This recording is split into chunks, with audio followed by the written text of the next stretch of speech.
Boxing news mga bossing, nagkaharap na nga po sa unang pagkakataon ang mga magbabanatan ngayong September 22 sa Mandaluyong, Manila. Ating pambato na si WBC Minimum Weight World Champion Melvin Jerusalem. Makakalaban nga po ni Melvin Jerusalem ang Mexican undefeated na si Luis Castillo. Isang southpaw o kaliwiti nga po itong Mexican fighter mga bossing. May tangkad ito na 5'5.5". May edad lamang ito na 27 at may knockout ratio na 61.9%.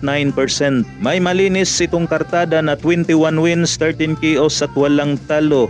Habang ang ating pambato naman na si Melvin Jerusalem, isang orthodox stance nga po ito, may taas na 5'2", may edad na 30. May knockout ratio naman itong ating pambato na 54.55%. Ito nga po yung unang pagdepensa ni Melvin Jerusalem sa kanyang WBC title, kung saan ay napanalunan nga po ito ni Melvin Jerusalem sa isang Japanese na si Yudai Sugiuka. So, abangan natin ngayong 22 ang banatang Melvin Jerusalem at Luis Castillo. Samantalang supporting bout naman sila dating IBF Super Flyweight World Champion Jerwin Angkahas. Makakalaban nga po niya ang Thai boxer dating WBA Asia Champion na si Sukreserd Punpitak.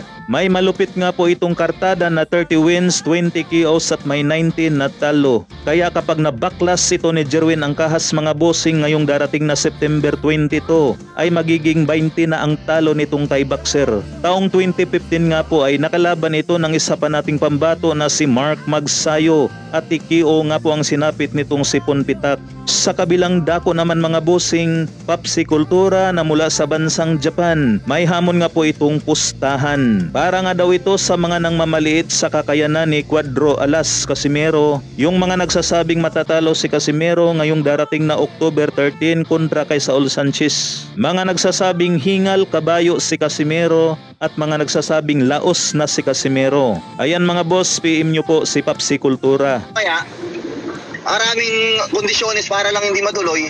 Kaya nga sabi ko hindi na ako naghamon. Sabi ko sa pagkatapos na lang ng timbang. Kasi pagdaas ng timbang at both fighter is 122 pounds at ready to go na sila by the next day, ano pang hindi patas doon? Hindi ba sobrang patas doon? Para sabihin mo ako daw yung magulang. Ang gulang mo naman, Papsi, parang nanggugulang ka, sabi ni Triple Joe. Kung sa tingin mo ay nanggugulang ako kasi lamang si Casimero, ibig sabihin hindi ikaw yung hinahanap kong kapustahan. Kasi ang hinahanap kong kapustahan yung mga taong siguradong papagapangin ni Sanchez si Casimero. Yun lang naman mga hinahamon ko noon yung mga nag-ano dyan. Wala yan, hihingalin yan kay Sanchez, papatulugin ni Sanchez yan na round 2, na round 3, ganyan. Yun yung mga hinahamon ko.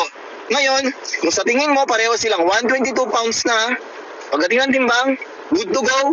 Tapos sa tingin mo ilamang pa rin si Casimero, hindi ikaw yung hinahanap kong kapustahan. Siguro malinaw naman yon, di ba? Malinaw yon.